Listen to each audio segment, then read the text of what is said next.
Mr. Acom, Here. Mrs. Click, Here. Mrs. Schneider, Here. Mrs. Mahalis, Here. Mr. Cebulski. Right, we have nobody who signed up for public comments tonight, so we will move to the approval of minutes for the regular meeting of July 22nd. May I have a motion, please, for approval? Second.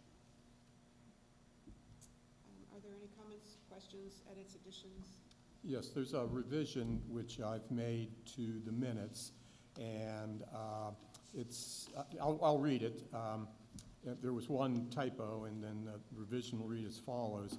The board discussed Mr. Roberto's recommendation, and the board determined that positives in making lacrosse a varsity sport for the 2025 season, such as increasing student and community interest, benefits for the student athletes, having the same varsity sports as schools, districts that we compare ourselves to, outweigh the negatives, and the decision was made to move forward with lacrosse being a varsity sport for the 2025 season.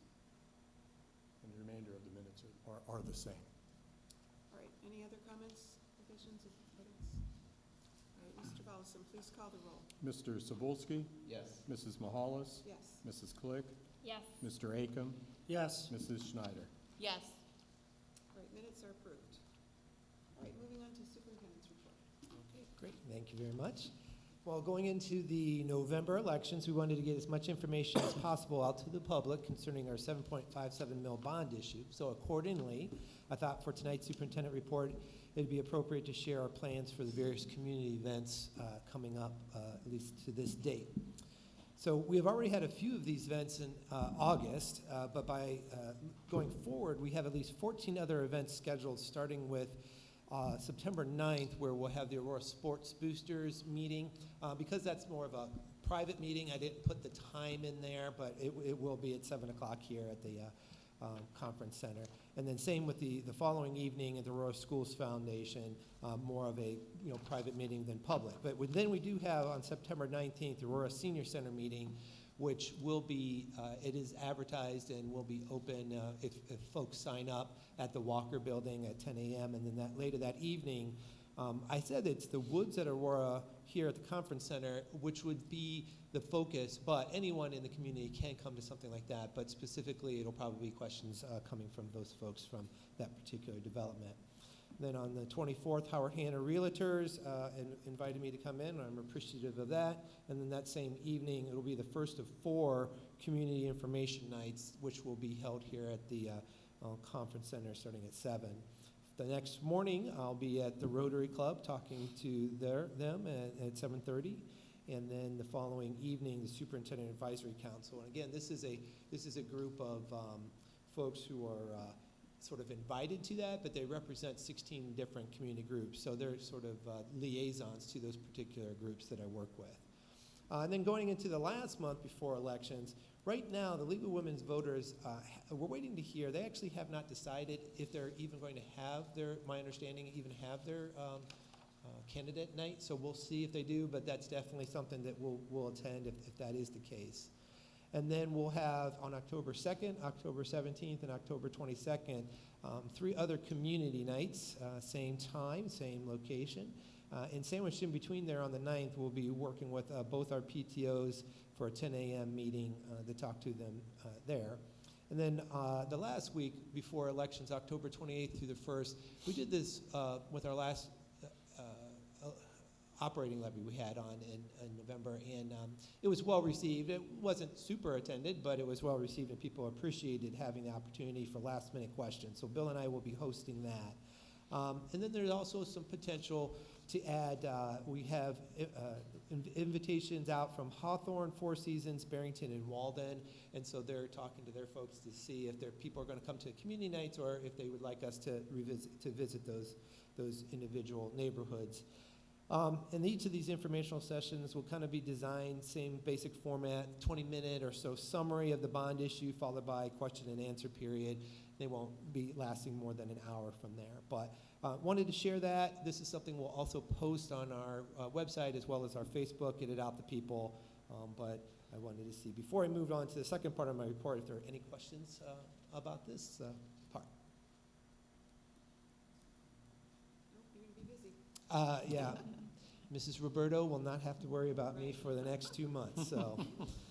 Okay, then in the second part, I did want to take just a few minutes to provide a quick overview of our district goals for the 2024-25 school year, one of which we have already talked about tonight, which is continuing to enhance that community connections that we have. Getting the Aurora community into the schools and schools out into the community through various events will help to nurture that symbiotic relationship we strive for between the community and the schools. This is one of our 4 overarching goals that we've set for the district and includes continuing to support our school service projects that go out into the community, as well as holding various events within the schools for the community. Another overarching goal is to continue to nurture what we call that greenhouse culture that focuses on the whole child. And in particular, we look to build these competencies within our strategic vision on a daily basis to help young people develop those skills that our community values most. This year, there will be an emphasis on our PBIS process to find that balance between stretching young people and meeting their needs. And then the next goal, promoting ongoing learning communities, emphasizes that to continue to have a quality school district, staff need to be empowered, which means both ownership in the form of accountability and autonomy. So we try to emphasize that it's not do you have the knowledge to teach, but do you understand how young people learn? And that means that we need to be able to collaborate within our PLCs and build staff collective efficacy in order to best meet the needs of young people. So that'll be a continued focus. And then the last overarching district goal is to tie into achievement, which is often the only measure the public sees. You've heard me say that we believe if we focus on the roots, then which are our competencies, then the natural byproduct will be a high achievement on our tests and rankings. This is something Paul is going to touch upon in his report, but I did want to emphasize that we view learning as a process more so than just an outcome. And however, we do have strong outcomes, and we'll continue to work to increase achievement as measured by both state and national organizations.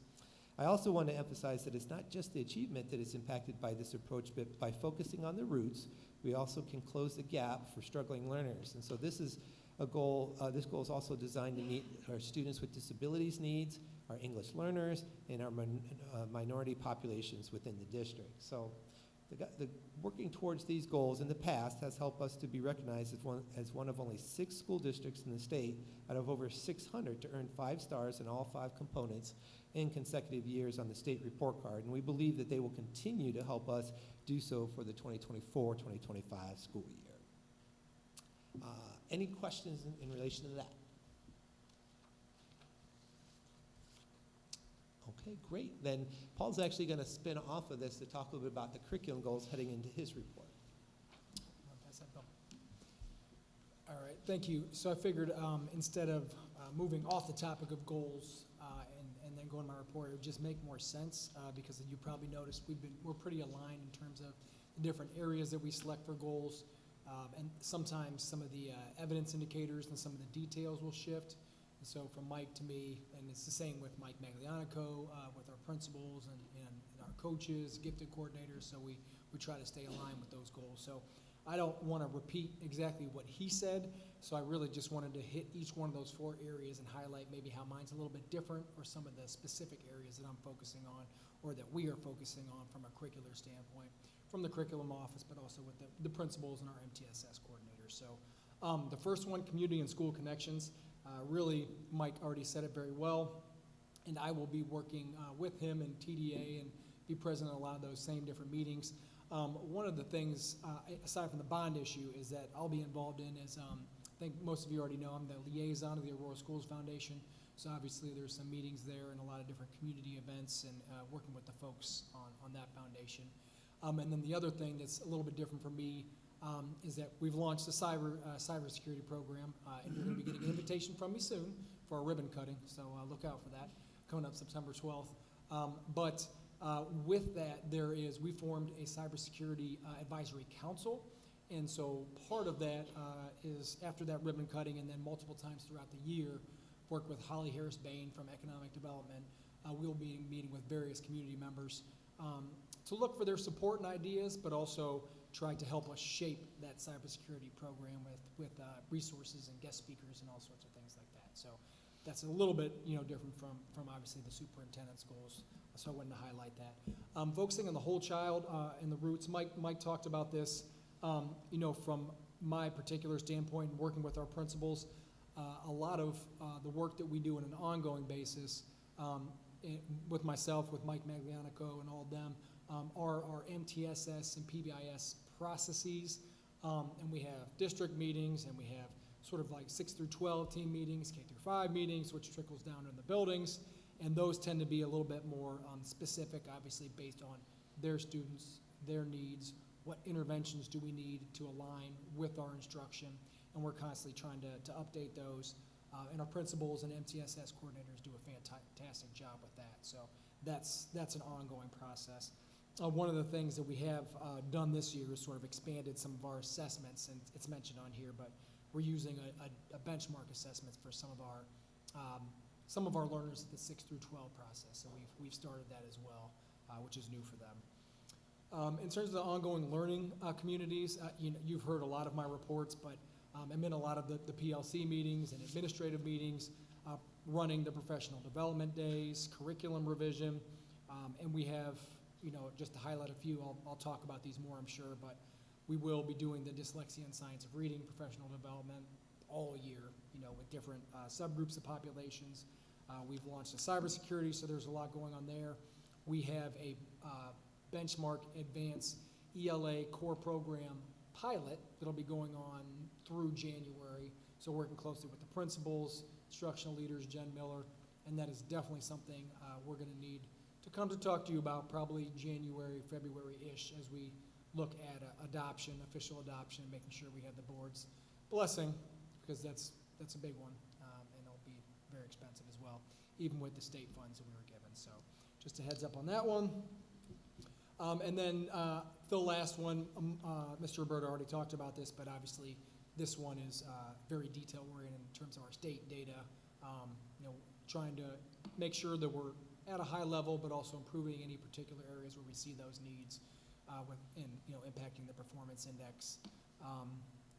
And so that I'm not going to talk about tonight, but obviously you all know that between the OSDs, the APs, and then either the ACT or SAT, those are sort of our big-time outside measures. So the learning as a process, we focus on the process, but obviously we do want to make sure we pay attention to the outside audits and help that guide us, and also that bring that information to you all on a regular basis. So on that train of thought, tonight, I'm going to segue here, but tonight will be the first part of my data series, my annual data series, outside audits, which will be advanced placement, which is a huge one.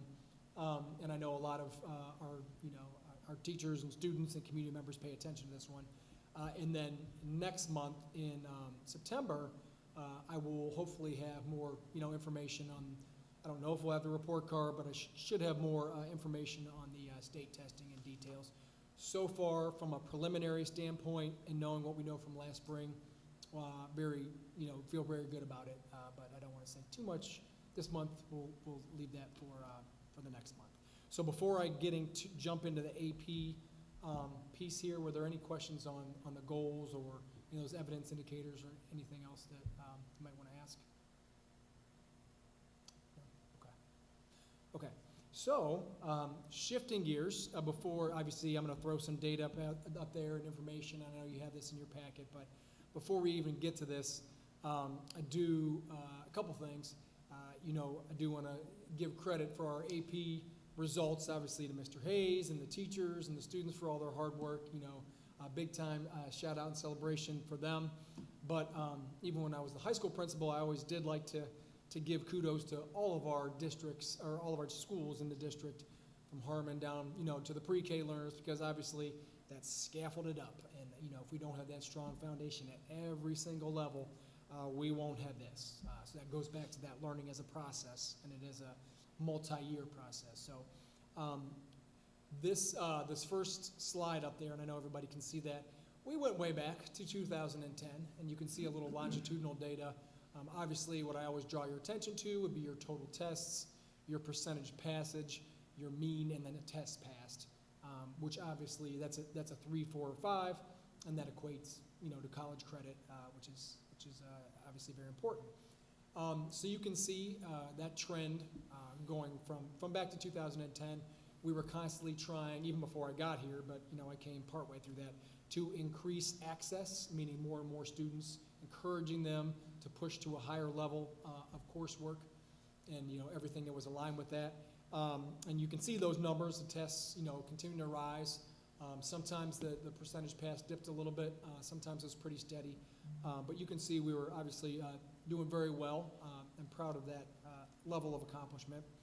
And then we hit, you know, COVID for a couple years, those yellow highlighted years, and we still have, you know, pretty good access in terms of number of tests, you know, considering we're, you know, 960 to 980 students. Percentage of passes dipped a little bit. It was, some of those are online tests and, you know, a little bit strange circumstances. And then obviously we wanted to see us bouncing back coming out of that. And you see that. So then you look at 22, 23, and 24. And I know some of you were in our board meeting last August where I raved about 2023. And we had 821 tests. We had an 84% passage.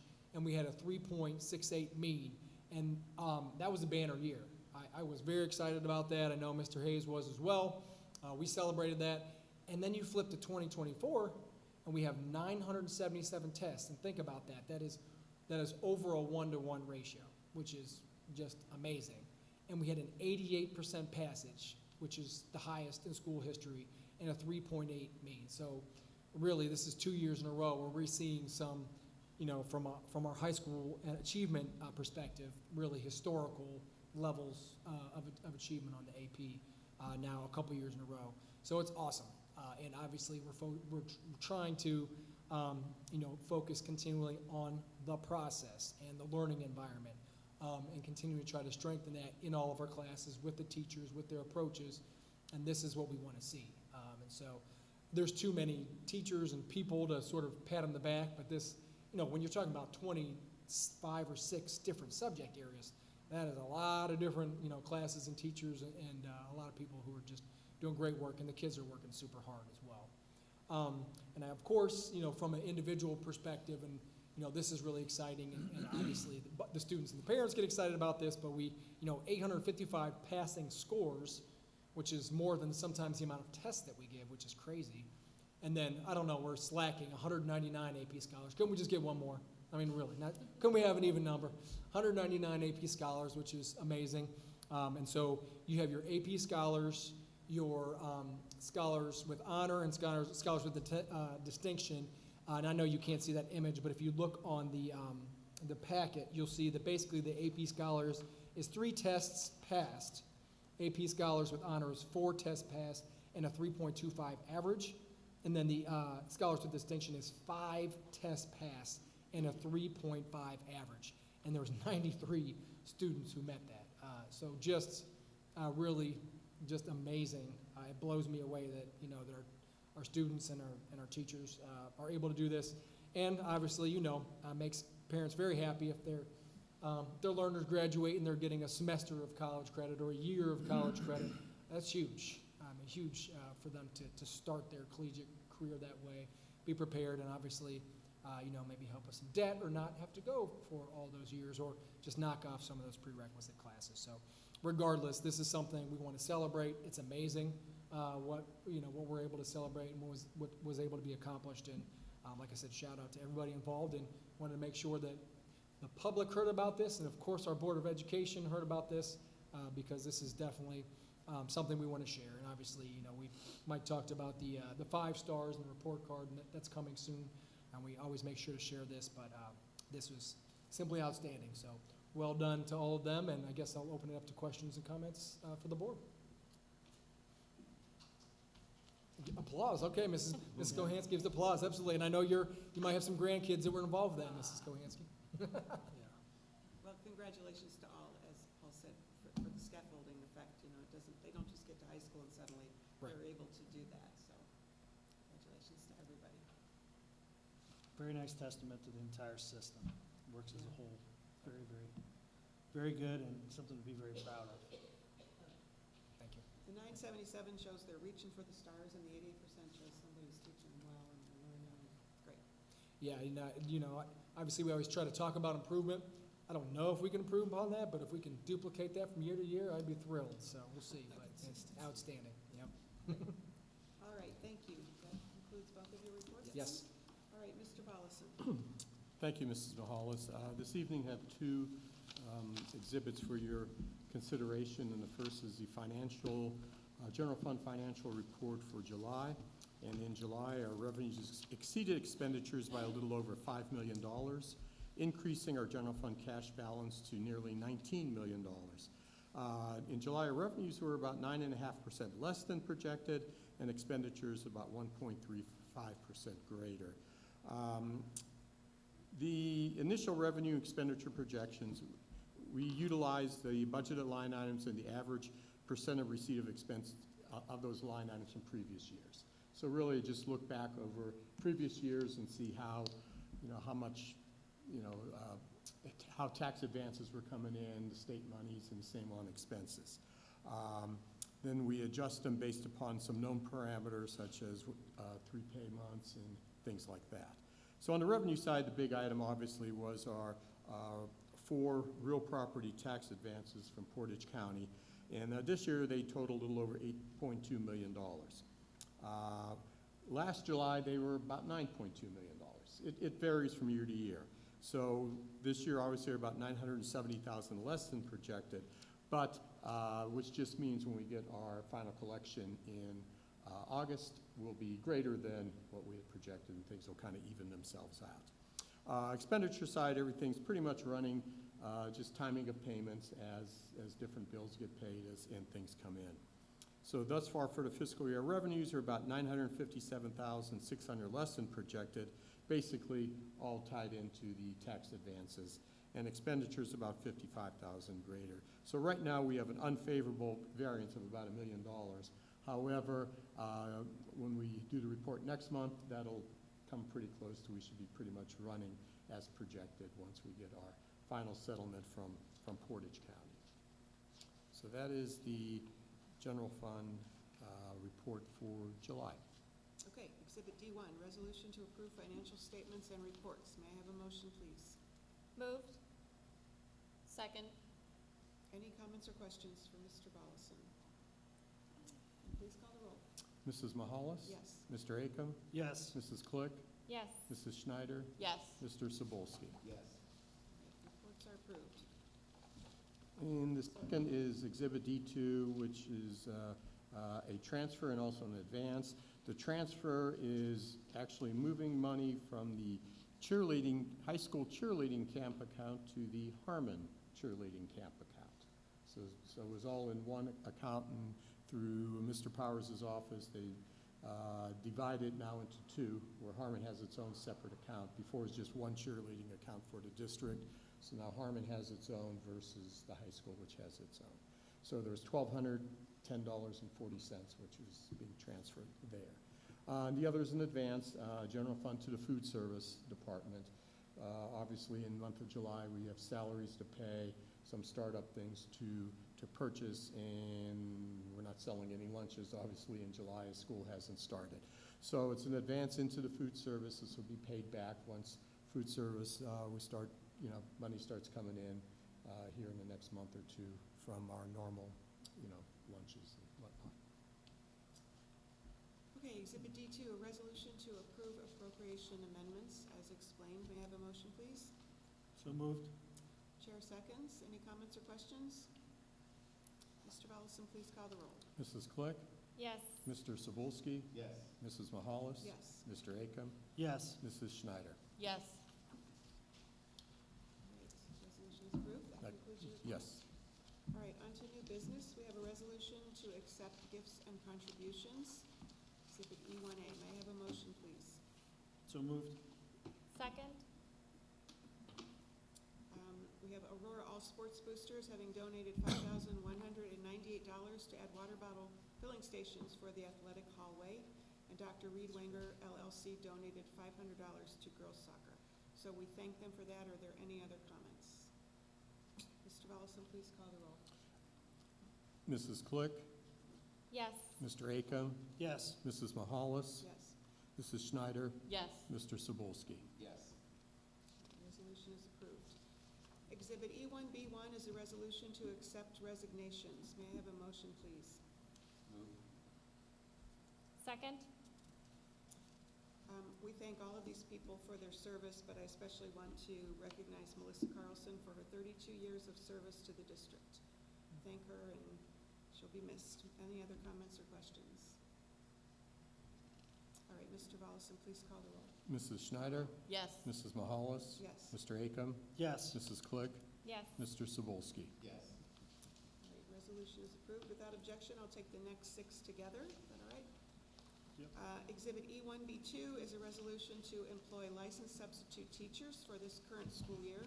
Exhibit E1B3 is a resolution to approve the introductory appointment of support staff. Exhibit E1B4 is a resolution to employ long-term substitute teachers for this current school year. Exhibit E1B5 is a resolution to employ support staff substitutes for this current school year. Exhibit E1B6 is a resolution to employ an event staff worker. And Exhibit E1B7 is a resolution to award supplemental activity contracts to district and non-district personnel. May I have a motion, please? Move. Second? Any comments or questions? Mr. Volleson, please call the roll. Mr. Acom? Yes. Mr. Cebulski? Yes. Mrs. Schneider? Yes. Mrs. Click? Yes. Mrs. Mahalis? Yes. Exhibit E1C is a resolution to approve bus stops for this current school year. It's something that we do every year. May I have a motion, please?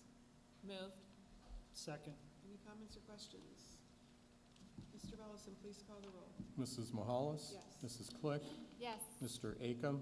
Yes. Mr. Cebulski? Yes. Mrs. Schneider? Yes. Right, bus stops are approved. Next, we have Exhibit E1D, which is a resolution to approve the final budgets for activity accounts. May I have a motion, please? Move. Second? Mr. Volleson, would you please just run through, I know we do this every year, Mhm. but I need reminded every year. Yeah, so these are, there's, multiple sheets here for each of the particular buildings. So these are basically the 200 accounts, which are school activity accounts. You'll see the 018, which is the school support accounts. And I think there's a few 014, which are the Rotary accounts, kind of cash in, cash out. So these are all the different various funds that we have throughout the buildings. And it's just showing how the money came in, how it was raised, and how it was expended. As you can see, obviously, the high school has by far the most, dwindling on down to Miller, who would have the least, as being the smallest building. Okay. Any questions? Mr. Volleson, please call the roll. Mrs. Click? Yes. Mr. Cebulski? Yes. Mrs. Mahalis? Yes. Mrs. Schneider? Yes. Mr. Acom? Yes. And finally, we have Exhibit E1E, which is a resolution to approve the statements of purpose and budgets for activity accounts for this school year. Again, is it the same idea? It's just, Yes, so this is just projecting, really pretty much based upon what they did previously. any questions? Comments? All right, Mr. Volleson, please call the We roll. need a, Oh, yeah, can I have a motion, please? Move. Second. All right, please call the roll. Mrs. Schneider? Yes. Mr. Cebulski? Yes. Mrs. Click? Yes. Mrs. Mahalis? Yes. Mr. Acom? Yes. All right, resolution is approved. Under discussion items tonight, we have the orchestra trip. Would you like to start? If Mr. you don't Volleson? mind, yeah, I'm not sure if you made copies or brought your copies, so I'm send them down just in case anybody needs one, just as a reference. But just to give you a quick background,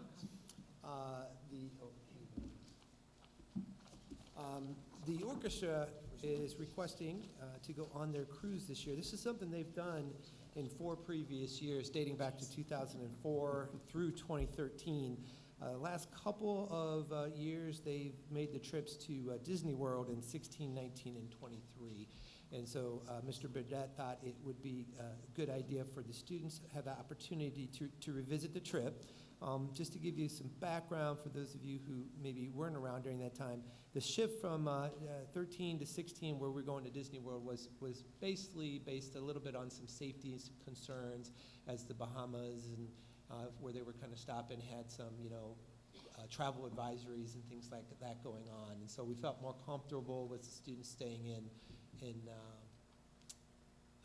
the United States, I guess is the best way to say it.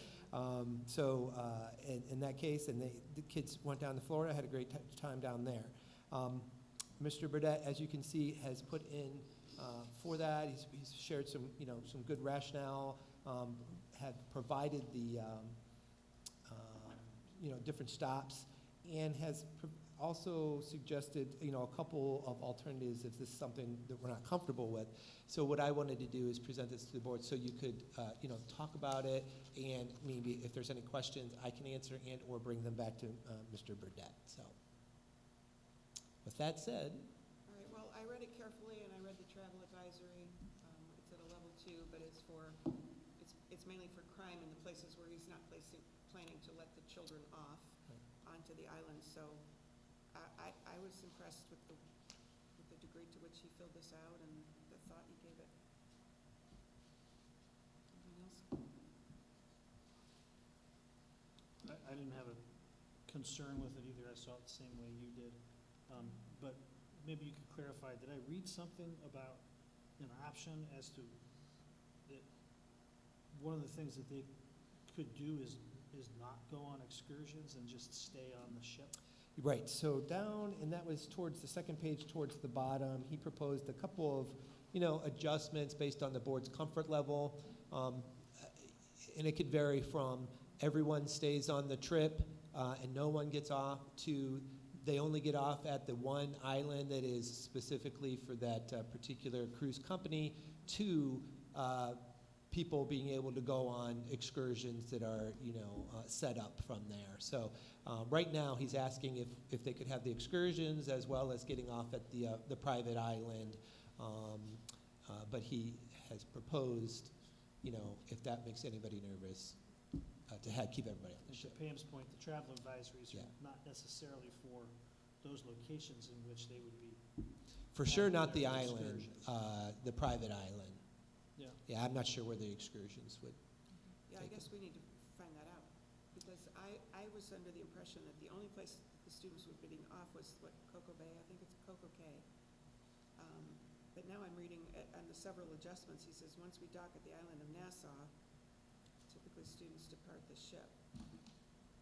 But Yes. somewhere else, I thought he said they wouldn't be departing the ship except at Cocoa Cay. Yeah, and again, I think that might have been one of the potential adjustments you might have remembered reading from there, because I think that was Yeah. one of the things he mentioned in I there. guess I So don't know I what think he's that's recommended. I guess I don't know Yeah. what he's requesting. my understanding. He's requesting everything, so all the excursion opportunities as well as getting off at the private island from there. But he's willing to work with us if we're nervous. And the travel advisory does include Nassau, the capital? Yes, yeah.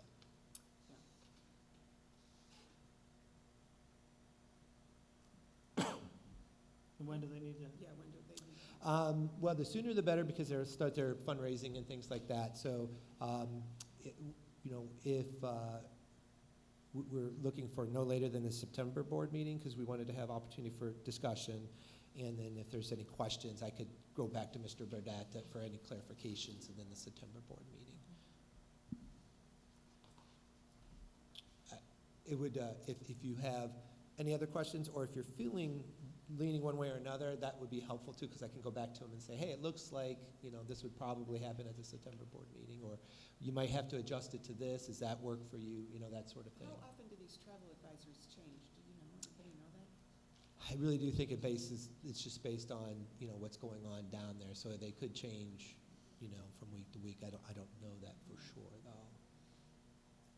But the concern is they do need to start, the fundraising, and so that would be the only kind of pressure point. I think if they're on the private island, I don't think it's as big of a deal. I think what might be a little bit more problematic to maybe some parents is the excursions at Nassau. So if there was potentially more specific detail about what those excursions would look like, or just kind of take that part off and just allow the students on the private island, because that's a whole different experience than in the cities, like people have mentioned already.